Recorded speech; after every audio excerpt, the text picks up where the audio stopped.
Good evening, everyone. Thank you so much for being here. Welcome to South Carolina Women in Leadership's 7th birthday. I'm Sarah Ballard. I'm the Executive Director of South Carolina Women in Leadership, and we are so proud to have been in our operation for 7 years.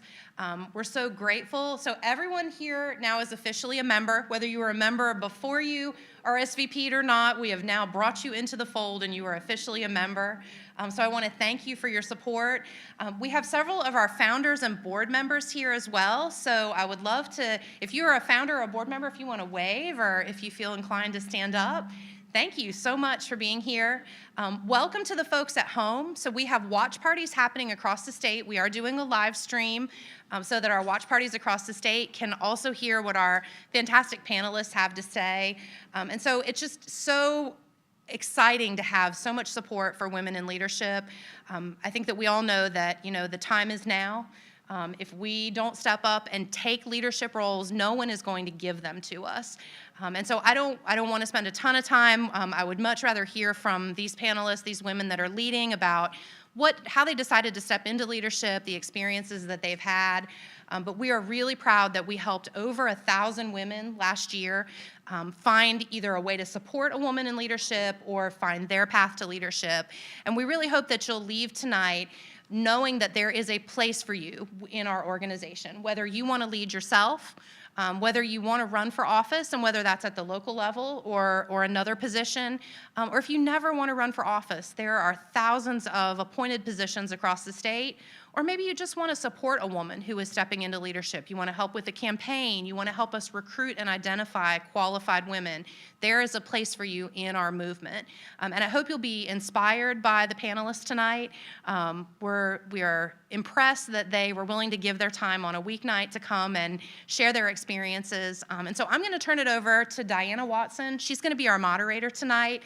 She has a fantastic background in both nonprofit and media, and I'm really excited for her to guide our panel tonight. Please think of your questions. We definitely want to give you an opportunity to ask questions of the women that are here tonight. So again, thank you for your support. Thank you for being here, and we look forward to you being involved in all of the exciting things that we have going on this coming year. There are annual reports around. It's going to give you a little preview of some of the things that are coming up this year. Of course, our accomplishments from last year, but some really exciting new initiatives that are taking place that we're really building on those first 7 years that WIL has been in operation. So without further ado, Diana, thank you so much for being here, and I'm going to turn it over to you. Thank you, Sarah. Thank you so much, and hello to everyone. Again, I'm Diana Watson, and I'm so thrilled to be here. And hello to everyone who's watching at watch parties across the state of South Carolina. We're so happy to have you there, and of course, to have this incredible group of women here joining us in Columbia. I do want to go through and introduce our incredible panel of women, and I've been excited to get to know them a little bit this evening, and really excited to hear more about their stories. I'm a big believer as a mom, a wife, a working woman who's been in various careers for a long time, including in media and nonprofit, of just all of us coming together, learning from each other, finding those ways to connect. And South Carolina WIL really is what that's about, and I love that. It's about finding and meeting each woman where she is, and I loved what Sarah shared a moment ago about whether you want to run for office yourself, or maybe you've been really thinking about joining a board of a nonprofit, or perhaps joining or running for a local town council, or even really looking into a leadership role where you work, or finding ways to encourage other women who you believe, hey, there's something about this friend of mine who she should be out there serving somewhere, being that advocate for someone else. So I love the fact that really we all learn from each other and we support each other. And we know that we can't stand back and wait for somebody to come to us and say, hey, I see you, come join us. We really have to take charge, and we have to empower each other to be that woman who's out there on behalf of ourselves and the women around us. So congratulations and thank you to all of you for being a part of this, because I think that's a huge first step in our state where we see a lot of leadership among men and not as much among women. So really excited to have this conversation tonight. I do want to introduce our panel, and we have some incredible women here. First, you'll see Rosalind Franklin, and she's on the Kershaw Assessment Appeals Board, and she's been a realtor for 25 years in the Midlands area, and Rosalind was recently inducted as the president of the Kershaw County Board of Realtors, and additionally, she is an appointed leader in Kershaw on the Assessment Appeals Board. So let's welcome Rosalind Franklin today. Next, we have Andrea Fripp, who is on the Blythewood Town Council, not too far here in Columbia. And Andrea is a native of Charleston. She has more than 25 years of government finance, banking, and mortgage experience. And she currently serves as the Vice President of Community and Business Development for First Palmetto Bank, as well as being a councilwoman for the town of Blythewood. So very excited to hear from Andrea tonight. Welcome, Andrea. Our third panelist is South Carolina State Representative Sarita Edgerton from District 34, which is in the Spartanburg County area in the upstate. She is a realtor who saw a tremendous need for representation in her county and decided to do something about that. She has served over the years on a variety of boards. She's volunteered with many charities across Spartanburg County, but took that step to run for South Carolina House 34 and won that seat last November, so not very long ago. Congratulations to her. And she serves on the House Medical, Military, Public, and Municipal Affairs Committee. So welcome. Thank you so much. And then fourth, we have Kelly Willenberg, and she is with the South Carolina Small Business Advisory Regulatory Review Committee, and that's a mouthful, and we're excited to hear more about that. She is an accomplished business owner. She has excelled in the areas of healthcare research and compliance. She is a frequent presenter and speaker for several healthcare organizations, and really travels across the country as well, and most notably serves on the Small Business Advisory Regulatory Review Committee for the state of South Carolina. So welcome to Kelly. Wonderful to have all of these women, and we've had a little bit of opportunity prior to being up here this evening to get to know each other just a little bit. And I'll tell you, as we started conversation, I thought this is going to be just a great opportunity to hear more. And please, as you format questions in your mind, keep those in mind as well. We'll look for opportunities to ask you at the end, and hopefully I'll ask some of the questions that you've been wondering about too. I'd love to start by just getting to know each of these women a bit more, and to just ask you what has led you to be in your current leadership role, or perhaps what led you to take that step that led you toward a position of leadership to start thinking that way. Because I think sometimes we sit and think, oh, I should do that, but should I not? Should I? Am I going to step out and make it happen? And we mull things over a bit, I think. But let's start with Rosalind. Rosalind, what propelled you to be in a leadership role or to seek out that type of role, would you say? Well, as everybody knows, the real estate industry has taken a big hit legally, questioning our morals and everything about what was going on. And I felt like I love my industry. I needed to make sure that everybody knew what the legal ramifications was and bring it back to why we did it in the first place. And teach the new real estate agents that are coming in, take them back to the basics. We need to know, and our community needs to know, that we're here to serve. And that's the reason that we sell real estate, is because we want to serve. And so I decided I needed to be in there to make sure everybody knew what we needed to do. That's great. Thank you. And Andrea, what would you say? You're on the Blythewood Council. What has led you for that leadership role or for others that you've sought out in the past? I want to make sure this is on. So if any of you know Blythewood, you know that Scout Motors is coming to Blythewood. So I have always been active in my community and volunteering for many, many years. But here I was in Blythewood, South Carolina. I'd bought my home, built my forever home, and built it in an area where I said, listen, there's not going to be any development. This is fantastic. I just love it. Ooh, this is lovely, okay? This is it. And then all of a sudden, I started seeing trees coming down. And I said, well, this can't be the penny tax, because it doesn't take this many trees to go down to widen the road. And then I realized, I'd like to think I'm pretty politically, astute. I knew Richland County Council, but I'm living in the town of Blythewood, and I realized I didn't know the town council.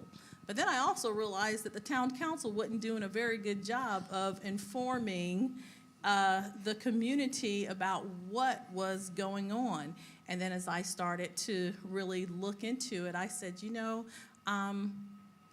I really felt like I was called to do it. And I just said, hey, listen, I just think that they need somebody on that council that's going to tell the people the truth and be able to communicate what's actually going on in our town. And that's really what propelled me.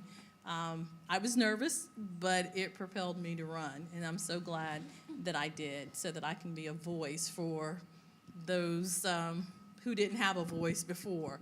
So that's why. And again, I'm just happy and proud to be there. That's great. Thank you so much. And Representative Edgerton, Sarita, tell me about your recent run. I know you were elected just in November, so you're very new to the State House. A State House and Senate where very few women are elected, and South Carolina ranks among the lowest, I know, in the country. Tell me about seeking out a role like that and what led you to decide to do that. So my daughter, I've always been involved, but I had 4 kids in 5 years, and so my leadership role was my little ducklings, I like to call them, making sure that they were all in a row. It was much more like a chaotic zoo, but no, I'm just kidding. They're great kids. And so I was complaining. Everybody complained when 2020 came and the devastation that was done to our children and to businesses around our state, and I was complaining. And my oldest daughter, who's now 23, at the time, she said, Mom, do you remember when I said that I wish I was born in the 80s because it seemed like a great time to grow up and the music was better? And I was like, yeah, I raised my kids right, by the way. And I said, yes, I remember. And she said, what did you tell me? I said, well, I told you that, I said, well, what did I tell you? And she said, well, you told me that you were put on this earth, like Esther in the Bible, for such a time as this. And she said, Mama, what if you were put on this earth right now for such a time as this? Stop talking, get to doing. So I started praying. I'm like, when your own words come back at you from your daughter, it steps on your toes a little bit. And I started praying about it. I'm a person of faith, and I started praying about it. I told my husband, I said, I think the Lord wants me to run for office. And he said, the Lord is not telling you that. He is absolutely not telling you that. But we prayed about it, and sure enough, he was. And a couple of days later, I saw that the gentleman that held my position was no longer running. He was going to run for Senate, and he had to vacate his seat. So I said, I think I'll run for State House. I don't even know what that, I was like, where is the Senate? I mean, I know, but, y'all, you don't know till you know. Yeah, that's true. And so I went and filed, and here I am today. So that's my why. My daughters, my sons, they're my why. When I have really rough days, their pictures are on my desk on the house floor. They're on my desk in my office, and they're, of course, in my house. And sometimes when I'm feeling overwhelmed, they're my why. They're the reason I did this. I want their futures, along with every other child and adult, for that matter's futures in South Carolina, to be bright and to be like it was when I was a kid here. So that's why I did what I did. Great. Thank you very much. And Kelly, what would you say? I love her. Her story is great. I know. Well, I would say that I've been a doer. My late husband used to say that I could always find things to do and volunteer for. But in 2019, I applied for the campaign school at Yale and attended it remotely because of COVID, and decided during that class that I wanted to do something in politics or work on a campaign or just something. I run a successful business and have for 16 years, and I'm a nurse, and I thought, boy, are there things that I could help with in South Carolina. And then I went to Healing Politics, which is a campaign school for nurses, and it just keeps coming back at me. When I applied for the Small Business Advisory Committee, I did it because I thought, okay, it's a great way to get involved. And I run a business, and I see it as I'm helping others. I'm helping other businesses. I bring things up on the floor, and I'm the only person on the committee that has a healthcare background, so I get all the healthcare stuff. But it's because you want to give. And I think you don't have any idea, as you just said, you don't know until you know and you get involved. And that's the scary part, is saying yes and send me. And so I would say, don't be afraid. I love that. I mean, such great answers, and you get a little bit something different from each woman, but to be a woman who goes out and seeks these leadership opportunities, it's really inspiring, I think, to all of us. And I would ask, Andrea, how would you say things are different as far as being a woman? Are women different in the way they lead that you've seen as opposed to maybe men in similar roles? Or what things have you had to do to maybe find yourself in a world that maybe more men are in and being a leader? So just professionally, it seems like, I've always been in male-dominated, a male-dominated career field. I am in the finance field. And so over the years, I think I have learned how to navigate my way. And what's interesting about women is we have to think about things a little differently than other people do. For me, I have to make sure that I don't come across as being too loud, because when I'm really passionate, they don't look at it that way. They look at it as, I'm maybe aggressive and things like that. And so I just think that as women, we, ask the question again, just so that I don't go way off. I want to make sure how you do navigate a world where Just oftentimes navigate. it is male dominated. I mean, I know Sarita has that at the State House, Yeah. but even for yourself, you have 2 women, 2 men, and a male mayor in Blythewood, but then also in your career too, just navigating that world. And I think you started really in speaking to the fact of women having to think about things differently We is do. something I think I saw a lot of heads in the room. And I think that I'm probably more mindful of how I'm perceived than, let's say, my male counterparts. And so when you are always in the minority and even sometimes being a minority, it's just a lot of things that we have to think about as we move through the systems and things. But I am just thankful that, over the years, I have just, as I've gotten older, I think I've gotten more balanced, where now maybe I'm a little bolder. I say what needs to be, I'm always respectful, but I say what needs to be said. And I think what stands out most about me and how I've navigated is if you see me in public, or if you see me behind the council seat, or if you see me at the bank, I am that same person. I don't want my life to be one way here when you're looking at me, and then another way, when behind the scenes, so that's how I live my life. That's how I navigate what I do. And it's about being true to myself. And I think people respect and appreciate that. This is what you get. I like that. And Representative Edgerton, I know we were talking a bit about that. I saw you nodding your head, or kind of a little thing, because you're trying to navigate a world where it is very male dominated. And here you are as a newly elected official in our state. How difficult has it been to navigate that? Well, it's not, men and women are different, but even among the 4 of us, we handle things differently. And I would say most everybody in this room, we would handle situations differently because we think different. We have different personalities. God has given us different strengths and weaknesses, and finding out what those are, I think, are important. But Andrea's right. There are things that you have to think about that you would never have to think about. I am always on video in the house. You have to think about the way you dress. I've had people comment about the way I look on social media. I mean,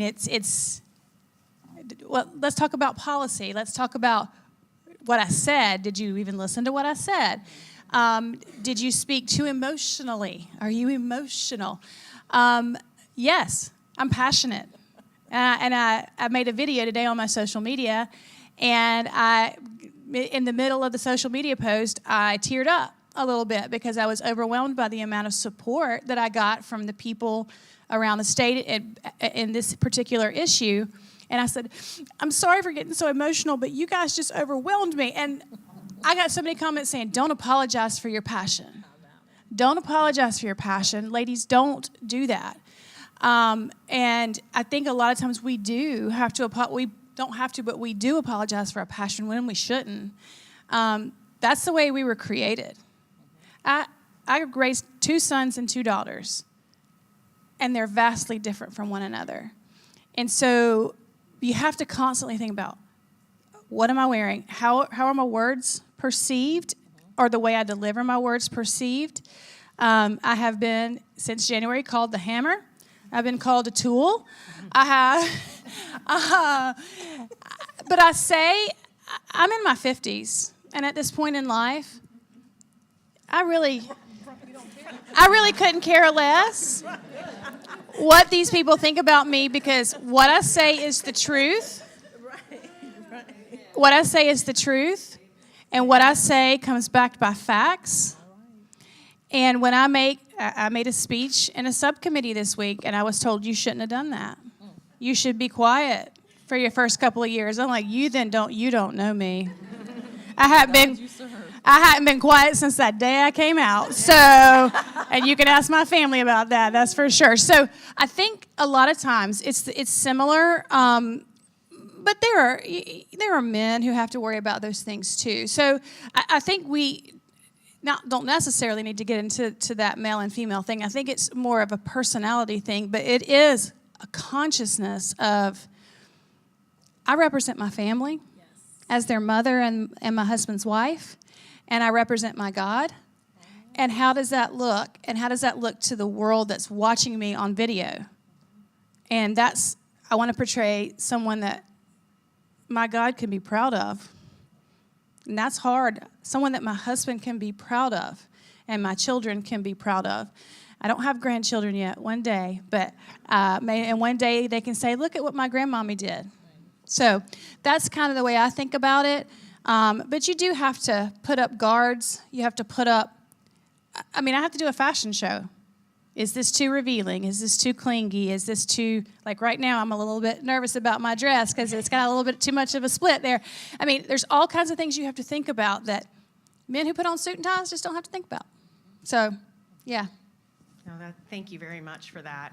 Now, Kelly, I know you travel all around and you work with a lot of medical professionals. Tell me what you would say to encourage other women to be in a role like yours or to be in a role of leadership, to encourage them, because we definitely want everyone to feel like, look, there are so many opportunities out there. It's just a matter of taking those opportunities, or going and seeking those opportunities. I think oftentimes women think we have to check every box. What would you say to encourage a woman who may be sitting on the sidelines saying, I don't know if I should jump in or not?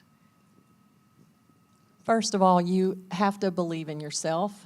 It comes from within, and having the self-confidence to stand up in front of a room full of physician males and tell them something they don't want to hear. I'm laughing at her because when I worked at Vanderbilt for 13 years with some of the most brilliant scientists in the world, and I remember driving home every night, the 45 miles one way to my house, crying in my Mini Cooper after somebody had torn me up in the hallway. And I developed I would call it Teflon. I'm like you. I am who I am. I do run a business. I do know what I'm doing. I'm seen as an expert in certain fields in Medicare compliance, and okay, you don't like what I'm saying? Too bad, so sad. I'm just the deliverer. deal with it.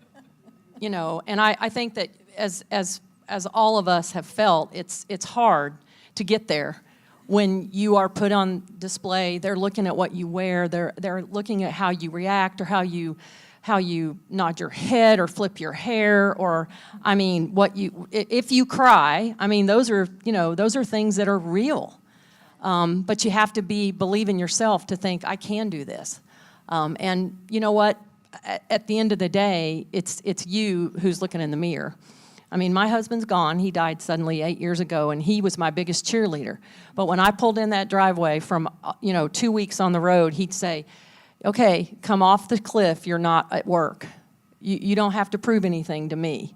But I feel as a woman in business, in elected office, in a leadership role, you have to have that shield on all the time, and you have to be ready to take it.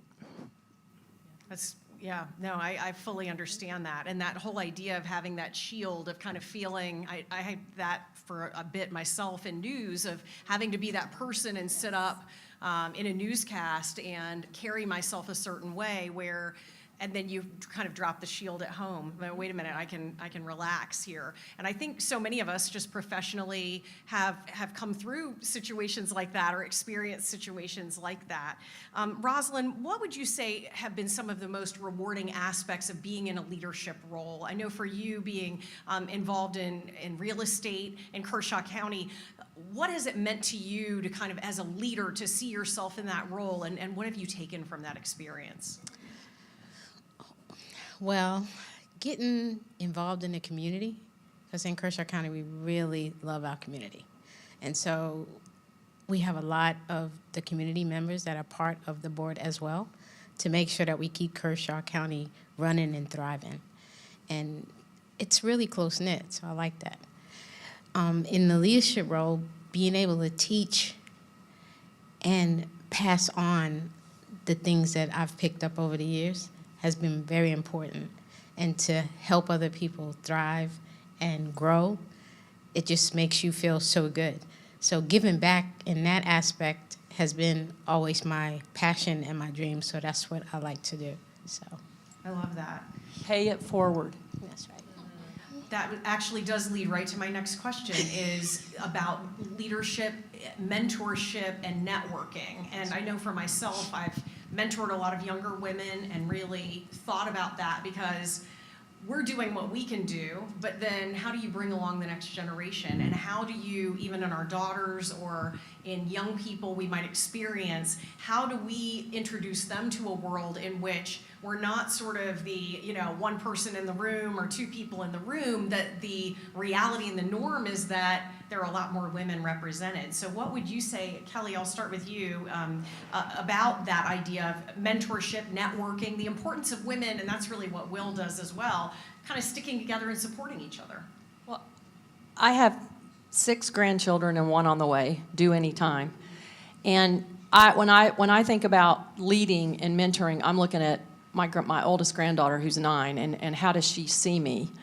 What does she think of what I do and how I handle myself? And I think all of the people that I train and work with all around the country, I'm trying to pass on knowledge and excitement, a love for what you do. And I think, today that's a hard thing to do in some aspects. It's hard to motivate people to want to be involved, to care, to want to be that action item. I mean, I see myself as, I'm a fire starter, so I want to pull the kindling in. Let's burn together, because I want people to be able to take forward what I know. And I'm looking at my grandkids, believe it or not, that I think about them every day. What will they do, and what do they see me doing? And I want them to have it. And it's just like you said, you're ducklings. I see all the people I work with around the country as ducklings. I want them to fly. I want them to be able to launch. But I think that's a leadership role. We need people in the government, in our legislative, as on boards around the country. I mean, I serve on a national global board for healthcare compliance. I see people every day who are just, they want it. They're a sponge. We have to figure out how to transfer that knowledge and help the sponge. Get them wet. Let them learn. And you're not going to know everything walking in day one, but be prepared. I know, Sarita, for you, I mean, walking into the State House for the first time, even learning where to park was an issue. Don't be afraid to have to learn in the role. Don't feel like you have to walk in there knowing everything to do. Is that something that you've learned along the way, or really that's helped you to know, hey, I'm not going to know everything immediately, and are there other women that maybe you've leaned on in that process? So yes, you hear the term drinking from a fire hose, and it literally has been, not literally, it has figuratively been drinking from a fire hose. I don't want to try to do that in real life. But like, I didn't know where to park. Where do you go? Do you park on the street? No, didn't know. So there's a whole bunch you don't know, and then you have a whole bunch of bills coming at you. I don't know anything about energy. I use energy in my house. I like power. But I'm not an expert. And you have to, there's so much you have to try to be an expert at that you're not. So I try to find people who are smarter than me, and there's a bunch of people who are, and ask them questions, ask them advice. AI has been a huge help with some of these bills. Feeding it through AI with the Constitution and the South Carolina Constitution, it is a very smart tool. It is a tool. It is not the end-all, be-all. But that's not a female, and it's not a male. And I have a couple of really close ladies that we go around together here in Columbia for safety purposes, number one. When we're walking around as females, I know you all have to think about that just like I do, and I've trained my daughters to have to think about that always. But for safety purposes, but these ladies have a wealth of knowledge about things that I don't necessarily. And then I have things that make me strong and that I know about. And then there are people who, when I don't know, I go, oh, well, she works in that industry, let me call her. Or he works there, let me call him. But I'm finding out that I did not know. I do not have the same connections that people who've been in politics their whole lives. Like I said, I'm in my 50s. I have not been in politics my whole life. I was a stay-at-home mom who homeschooled all 4 of her children. I'm still homeschooling the last one while I'm doing this job as well, which is fun. And my husband is just amazing. I have to say that, and I really lean on him as well, as he's my partner. And when I don't know something or I'm going to make a speech, I run it by him. I run it by my 2 lady friends that I talk to a lot down here. But my legislative aide is amazing. If I need something, she can do it. But you do have to find out who you can surround yourself with in the business. I'm also a realtor. But in this business that I'm doing here in Columbia, you trust no one. And that's how I came to the house the first day. And that's really a terrible place to be. But these 2 ladies are trustworthy, and I trust them. I would leave my children to them if they were still small enough to have to be left with an adult. So I have found that I can trust these ladies. And you just have to find out who you surround yourself with, and that they're trustworthy, that they have your back, that you're going to have their backs. You may not always vote the same way. We don't. We don't vote in a block just because we're friends. Right. But we can have those discussions. Okay, so why didn't you like that bill? What is it about that bill that disturbed you? And maybe I missed it. Or maybe they missed my point. And so we run those things by one another. So yes, there's so much information, but surrounding yourself with good mentors, good friends, if you can find them, figuring out who you can trust, because it's a den of iniquity over there. And I have figured that out very quickly, and the darkness does not like to be exposed to the light. And I think Andrea addressed that when she decided she was going to run. She was going to expose things to the light, and that's what I have done. I ran on transparency, and I put everything on social media. If you don't want it on social media, don't say it to me, because it's going on social media. I may not say who said it, but y'all, we have to know what our leaders are doing.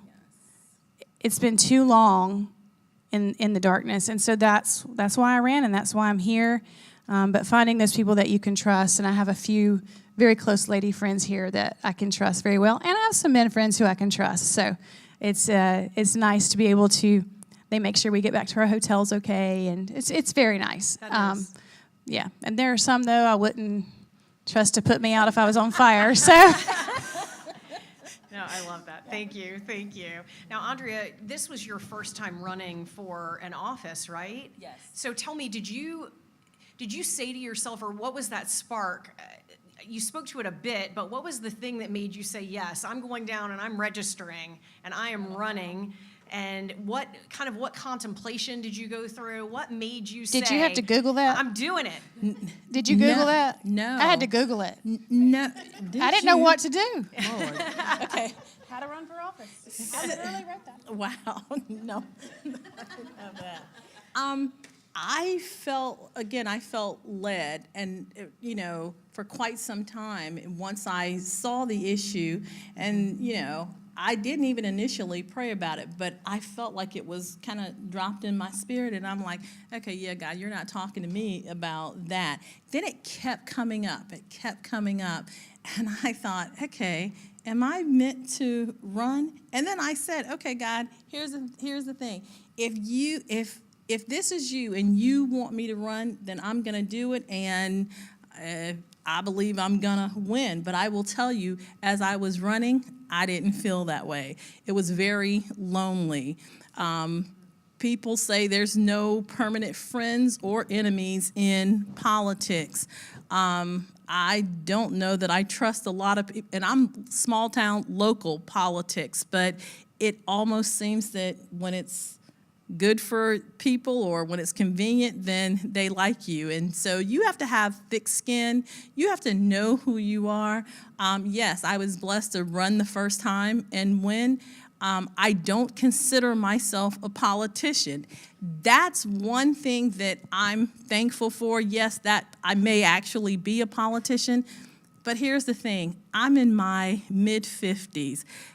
I recently divorced a few years ago. I have bills. I have responsibilities. I've got to now make it on my own. Yes, politics and Blythewood Council is good, but at the end of the day, I'm there. Let me tell you the truth. Let me, let you know what's going on. And then guess what? I do have another life.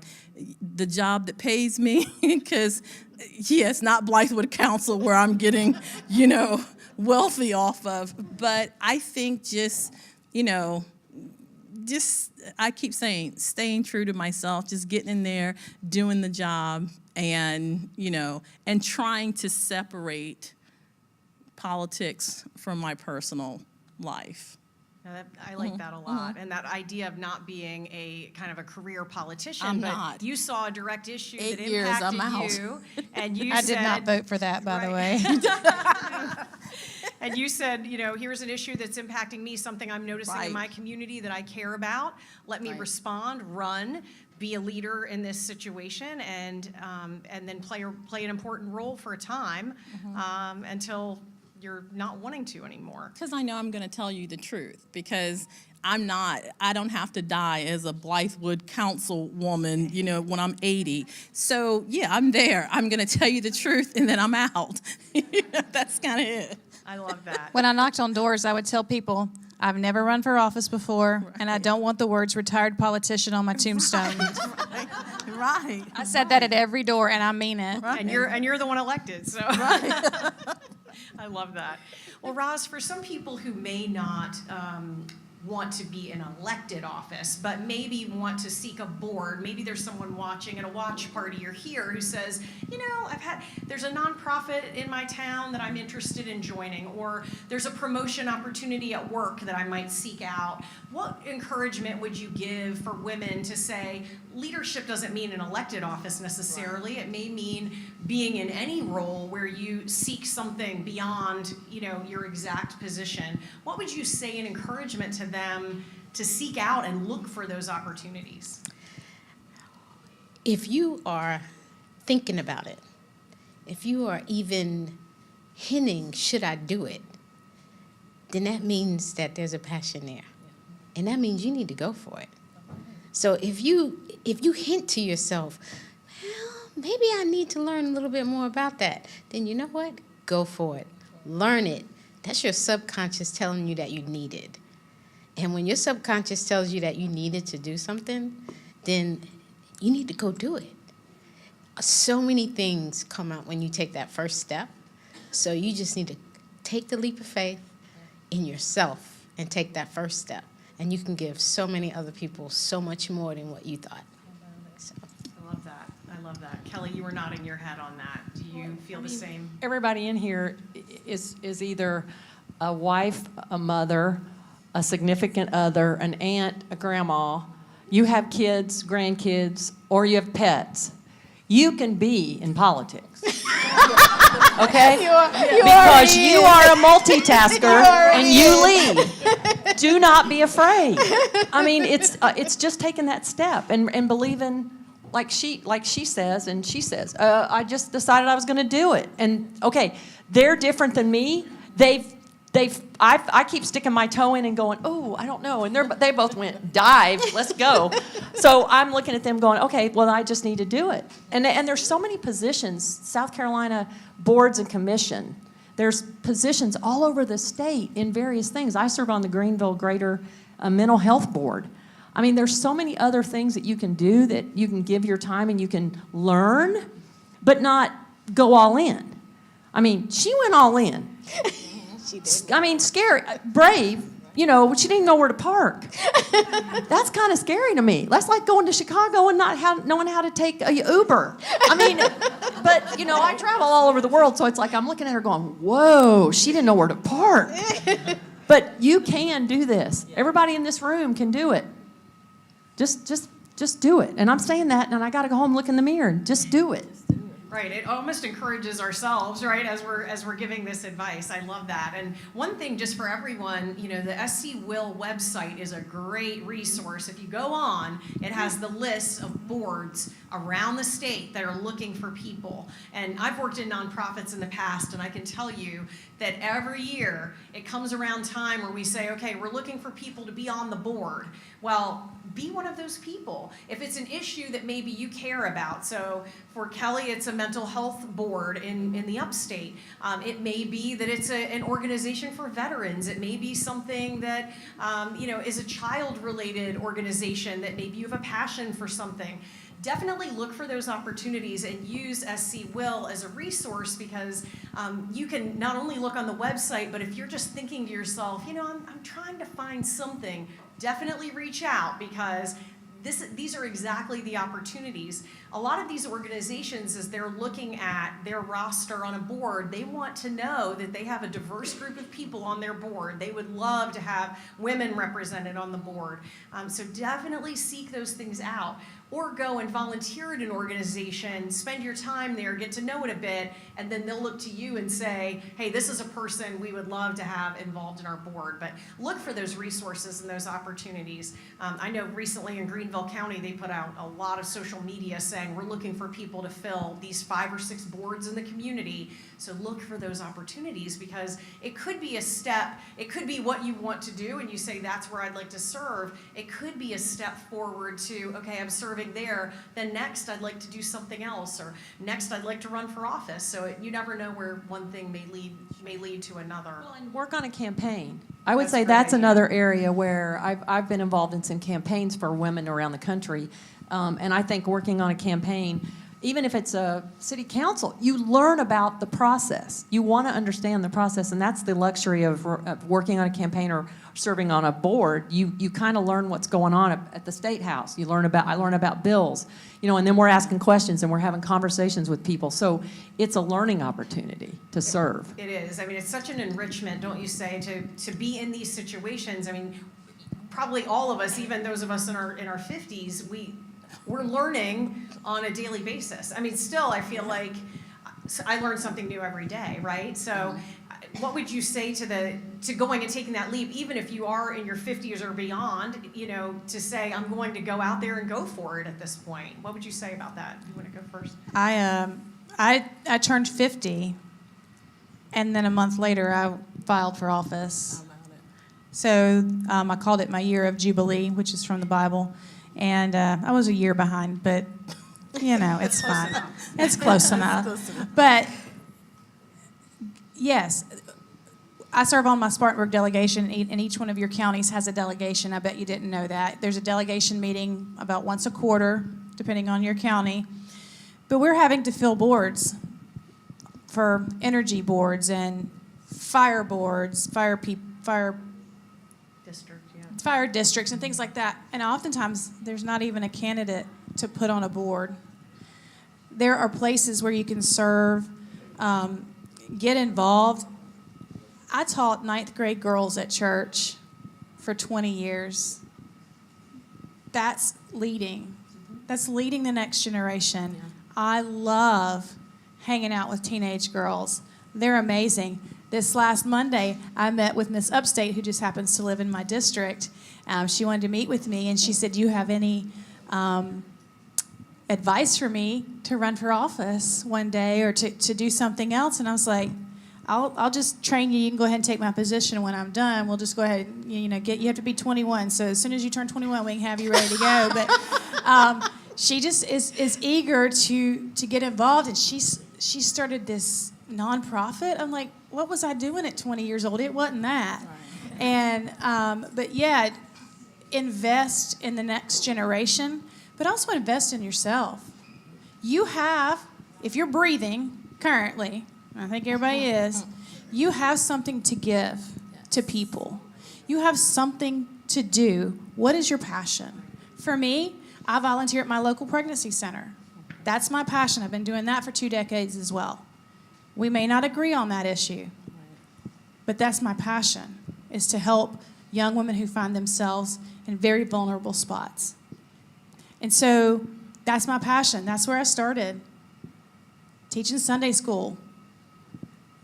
I wanted to be, to those young ladies, the person that I did not have, that I needed as a 15, 16-year-old girl. I didn't have.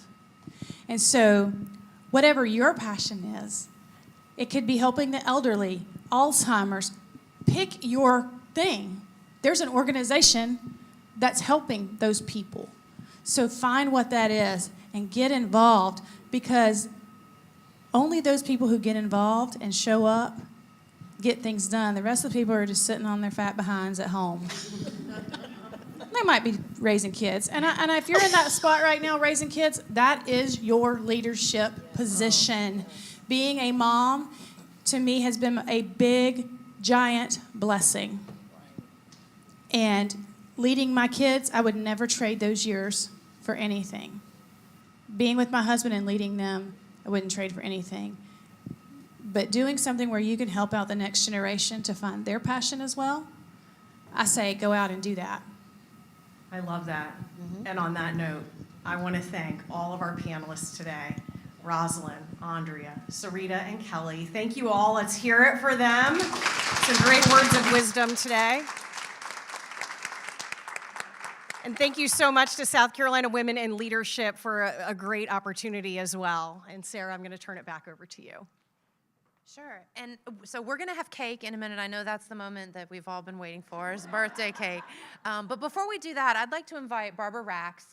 Barbara is she is probably the most integral person in the founding of this organization. There are several other faces here that I see that were very important in making that happen.